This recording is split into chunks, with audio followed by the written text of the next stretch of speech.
नमस्ते। आज बात करते हैं एक कमाल के बदलाव की। एक ऐसी कहानी जहां बेकार समझा जाने वाला कचरा एक कीमती खजाना बन जाता है। जी हाँ, हम बात कर रहे हैं वर्मी कंपोस्टिंग की।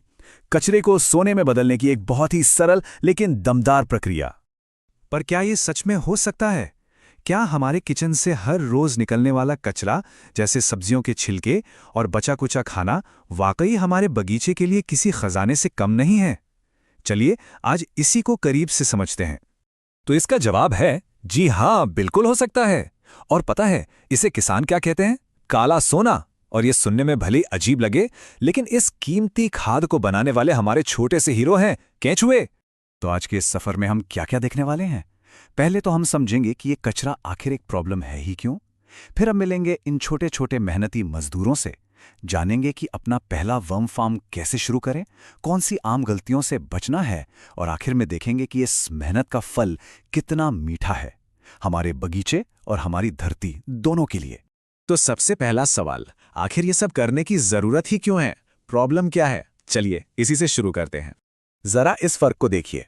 एक तरफ जब हमारा किचन का कचरा लैंडफिल यानी कूड़े के पहाड़ में जाता है तो वो सड़ता है और मीथेन जैसी खतरनाक ग्रीनहाउस गैसें बनाता है। वहीं दूसरी तरफ जब हम उसी कचरे की वर्मी कंपोस्टिंग करते हैं तो ना सिर्फ घर का कचरा कम होता है, बल्कि हमें मिलती है पोषक तत्वों से भरी हुई शानदार खाद जो मिट्टी में नई जान डाल देती है।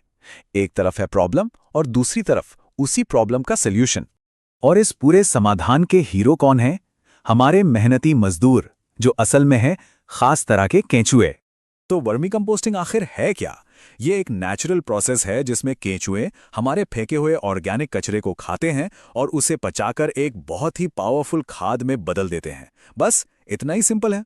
अंकल जिम की वर्म फार्म वेबसाइट पे एक बहुत अच्छी बात लिखी है कि ये छोटे जीव प्रकृति के सबसे मेहनती रिसाइकलर हैं। और ये बात बिल्कुल सही है। वो चुपचाप बिना किसी शिकायत के हमारे कचरे को एक कीमती चीज में बदलते रहते हैं। और इनकी मेहनत का अंदाजा इस बात से लगाइए, एक कंपोस्टिंग केंचुआ हर रोज अपने वजन का लगभग आधा हिस्सा खा सकता है। मतलब अगर एक केंचुए का वजन 1 ग्राम है तो वो रोज आधा ग्राम कचरा साफ कर सकता है ना कमाल की बात? और इसका नतीजा?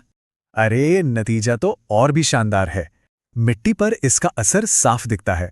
वर्मी कंपोस्ट मिलाने से मिट्टी में नाइट्रोजन 7 गुना, फास्फोरस 11 गुना और पोटेशियम तो 14 गुना तक बढ़ सकता है।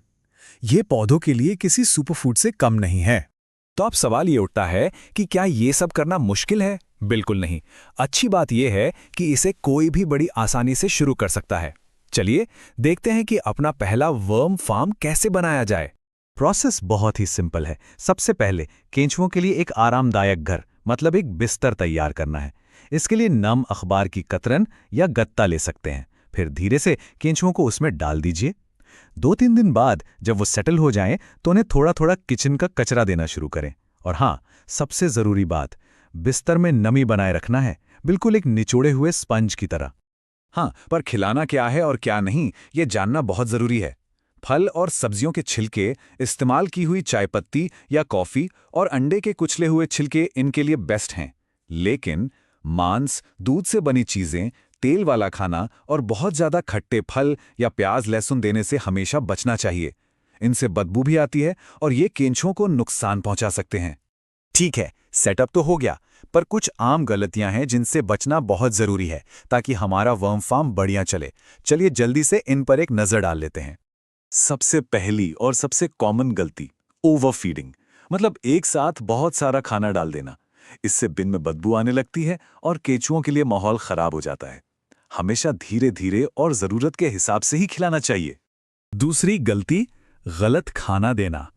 जैसा हमने पहले भी बात की थी, मांस, डेयरी या ज्यादा तेल वाला खाना केंचुओं के लिए अच्छा नहीं है। तो क्या खिलाना है, इसका ध्यान रखना बहुत जरूरी है। तीसरी गलती है नमी का ध्यान न रखना। ये बहुत ज़रूरी है। अगर बिन बहुत ज़्यादा गीला हो गया तो केंचुए डूब सकते हैं, और अगर बहुत सूख गया तो भी वो जिंदा नहीं रह पाएंगे। तो याद रखिए, निचोड़ा हुआ स्पंज वाला रूल। चौथी बात, पीएच बैलेंस। देखिए, किचन के कचरे की वजह से बिन एसिडिक हो सकता है, इसे बैलेंस करने का सबसे आसान तरीका है कि समय समय पर उसमें कुचले हुए अंडे के छिलके मिलाते रहें। ये एसिड को कम करके माहौल को ठीक रखता है। और पांचवी गलती है आसपास के माहौल को नजरअंदाज करना, मतलब तापमान, हवा, रोशनी। बिन को हमेशा सीधी धूप से दूर किसी ठंडी और हवादार जगह पर रखना चाहिए। याद रखिए, केंचुओं को एक खास टेम्परेचर पसंद है। उनके लिए सबसे अच्छा तापमान है 55 से 77 डिग्री फ़ारेनहाइट के बीच, यानी लगभग 13 से 25 डिग्री सेल्सियस। इस रेंज में वे सबसे ज़्यादा खुश और एक्टिव रहते हैं। तो चलिए, इन सब सावधानियों को बरतने के बाद अब बात करते हैं सबसे मज़ेदार हिस्से की, यानी मेहनत के फल की। आखिर इस पूरी प्रक्रिया से हमें मिलता क्या है? इस पूरी प्रोसेस से हमें दो कमाल की चीज़ें मिलती हैं। पहली है वर्मी कंपोस्ट, जो कि ठोस खाद है, हमारा काला सोना। और दूसरा है वर्मी वॉश, जो एक लिक्विड फर्टिलाइजर है। इसे कंपोस्ट टी भी कहते हैं। इसे पानी में मिलाकर पौधों पर स्प्रे कर सकते हैं। ये न सिर्फ पौधों को पोषण देता है, बल्कि कीड़ों से भी बचाता है।